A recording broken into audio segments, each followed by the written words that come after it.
So we're going off for a ride in the Buelk. Just get myself set up here.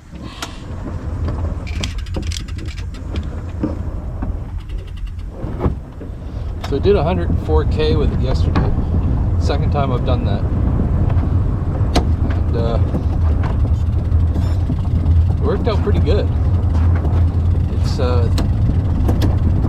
got it pretty well dialed in the way I want.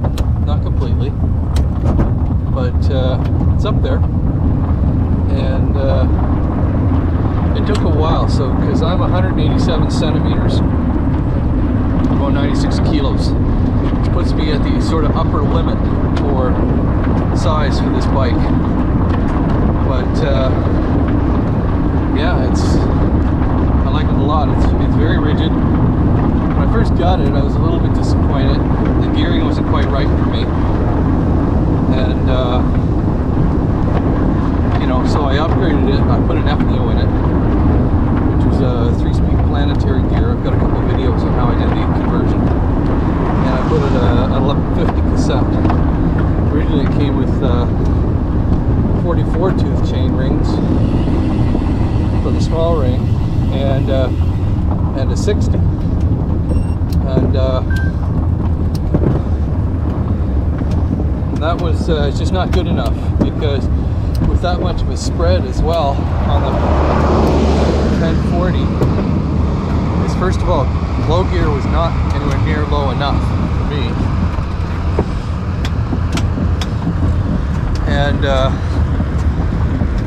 it also meant with that much of a chain wrap, you couldn't use the all of the bottom chain ring, right? And I typically do spin cadence, so I like to pedal at a relatively high RPM, and so I want fairly narrow gear jumps. And of course, with the original setup, there were really only 13 usable gears, so it didn't really kind of work for me. But when I put in the Efneo, it does. So right now I'm in the low range, which gives me very, very narrow spreads. I can spin up to roughly 35 with this, and then I have to go to the mid-range. The mid-range is a little wider, but not bad. The high range is quite wide, but you're already going fast, so it doesn't make that big a difference as far as the gear spread goes. So I've got it pretty well set up the way I like it, and I won't run out of gear until about 70 kilometers an hour, which for me is good enough.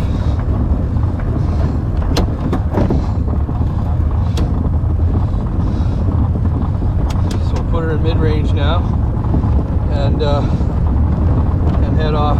Now this bike is really, really stiff, so even the low gear is not nearly as low as it is on the wah, but it's kind of good enough for most things. Yesterday I did about a kilometer of 13 to 15% climb, and I have to admit it's a lot of work, but you know, I made it up. And so it's pretty good, and that's because of the stiffness of the thing.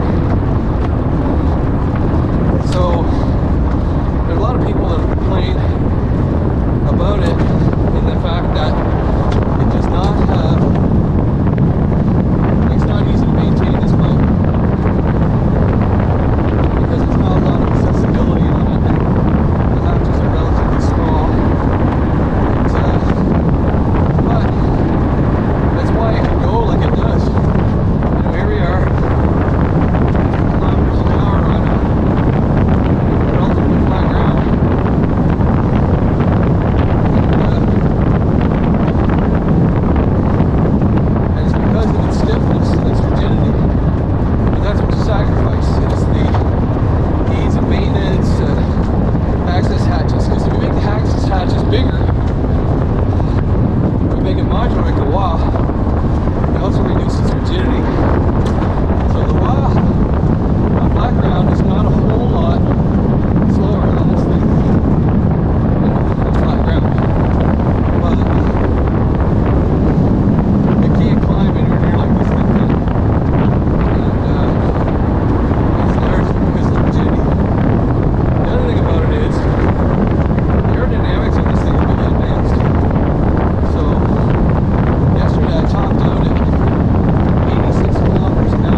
see what we did.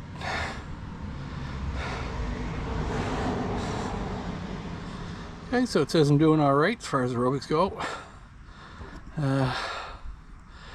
38 minutes and 45 seconds for a 20K. And I wasn't even taking it hard because I was busily talking to you guys at the same time. So I'm pretty pleased with that.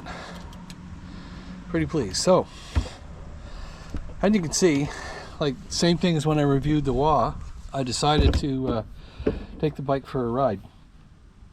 This is sort of the best way to get that sort of visceral feeling as to, you know, what the bike's like. And like I say, I was kind of disappointed when I first got the thing, mainly because the gearing wasn't right. It's at the wide outside of, like I'm at as big as you could possibly get to fit comfortably in this bike. So it took nearly a month, I would say, or more. I mean, I was still dialing it in even as early as this morning, where it's just little tiny tweaks with it to try and get it where stuff's not scraping and you're not bumping, because I'm large for this size at 187 centimeters. At 185 it probably wouldn't be a big deal. 180 even better. I had to get new shoes. I normally wear a 44, but those are sort of cheap shoes, so I bought some higher end ones that are wider for my feet, so they're 43, so they fit now, and I don't get there's no heel strike and no toe strike anymore.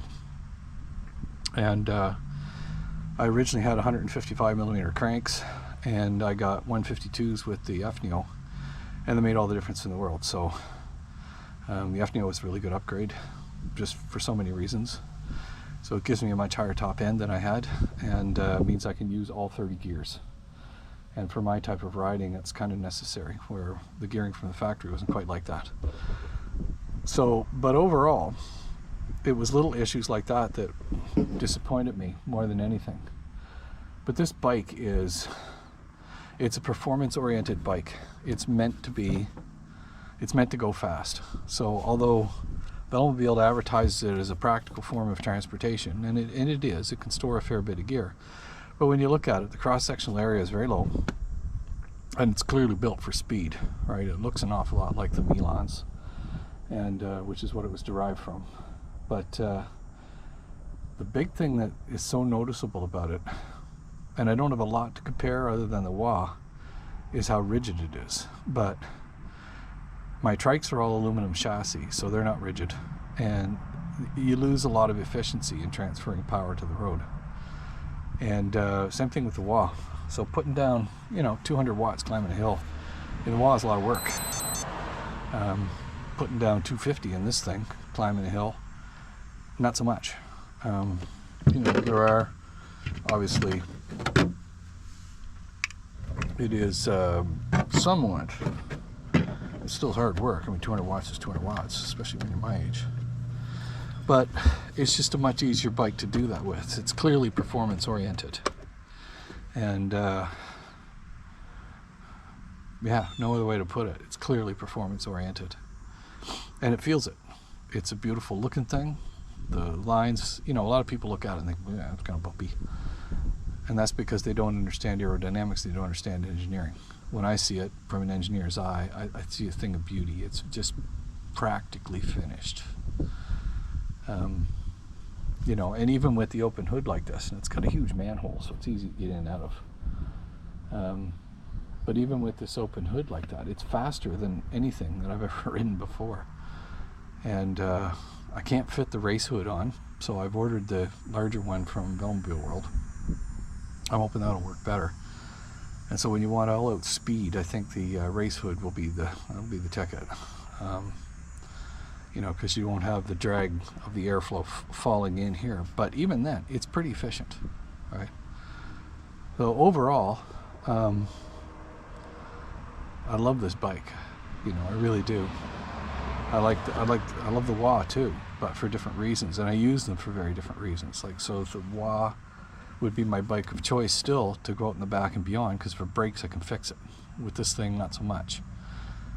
But I ride this more than I do the WA now, for training purposes. It's a better workout. it's more fun. So from a performance oriented, it's a lot more fun. And for supported rides where I can go get a sag wagon, this will be the bike of choice, of course, because it is just so much faster and it's very much impressive. And people look at it, they're in awe of it. Those who can appreciate that sort of thing. The wah too, but not as much. And the wow factor is one. But for me, it's also, you know, because the wah on flat ground is not a lot slower than this thing. It is a bit, but not a lot. And so you can still have a lot of fun with the wah. But it's the climbing performance. You know, all of my bikes are, like I said, with the exception of this one, none of them are very rigid. And so that in itself is a bit of an issue, because you know, I never liked climbing because of it. Right now in this thing, it's good workout, but I actually like it. You know, I could climb. Yesterday, like I said, 13 to 15% grade. It was about 1 kilometer long. I climbed at about 5 to 6 kilometers an hour, so it was mashing more than anything. There was no spinning involved in that. But I could do it, and didn't feel that uncomfortable. It was a good workout, you know. And the normal hills, like even here, the 7% and whatnot, I'm down in the lowest gear, but I can spin up those hills without any problem at all. And that makes a big difference, right? So when it's a pleasure to ride in all conditions, what can you say?